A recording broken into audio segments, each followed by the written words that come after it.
The golden question in America: what will the president and the new Republican-led Congress accomplish together? We might find a clue from the meeting with the commander-in-chief and key lawmakers of the White House. Is the president's case for bipartisanship a hard argument to make? Big meeting yesterday. My next guest was there, Senator Sen Thune out of South Dakota, chairman of the Republican Conference. And Senator, good morning to you. And welcome back Bill, to our program. Thank here. You. About 8 Republicans, 8 Democrats. You met with the president for about an hour. Give me a sense of the mood that was in that room, Senator.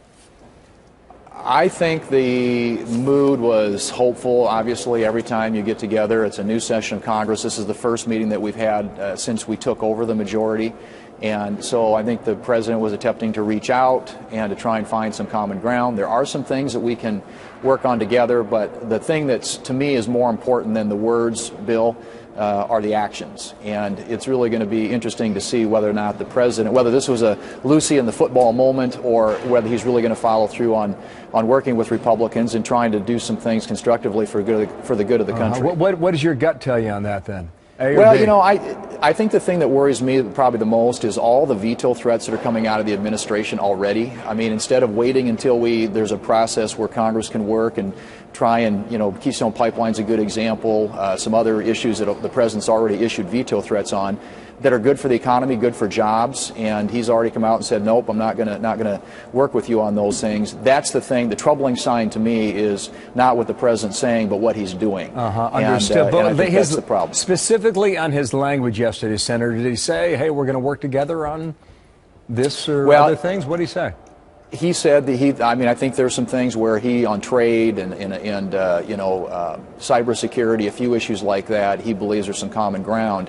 But he also made it very clear that there are going to be differences. And I think we're fine with that. We expect there to be differences, but what we would like to see is if the president truly is committed, as we are, to putting policies in place that will grow the economy, create jobs, and strengthen our middle class in this country, that he not start down the path already of issuing veto threats and digging, lines in the ground and suggesting that his legacy is going to be more about hewing to his ideological base than it is about putting up a record of accomplishment for the country. Did he recognize the results of the election from November? Well, I think he does, but as it's been clear since the election, well, not really. I think he has already demonstrated that he's going to use executive powers to whatever lengths he can to get his agenda through. And for us, again, that's a message that we would rather see him reach out to the Congress in not only in word but in deed and actually demonstrate that he wants to work with us and actually solve some problems for the country and get the economy back on track, get people's incomes back up and a better quality of living for Americans. Two specific questions. You mentioned the veto threat a couple times here already, anywhere from 2 to 5. What is the number so far? On veto threats? It's a minimum 2. Yeah, for sure. I mean, the 40-hour work week, Keystone, and there are a couple of other things out there, I think, as well, that he's already indicated. When he talks about veto threats, how much do you think that is a public negotiating tactic?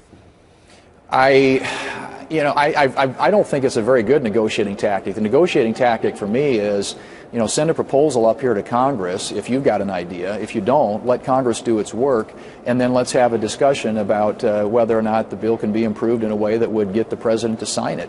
I think right away, coming out of the gate, issuing veto threats suggests to us, and I think suggests to most Americans, that the president's already got his mind made up. And on a lot of these issues, which again are issues related to jobs in the economy, which the president says he wants to address, this isn't the way to go about it. Yeah. Well, you've got a stronger hand now. We'll see what Republicans do with it. Well, we're going to do everything we can. Sen Thune, thank you. Thanks, Bill. All right.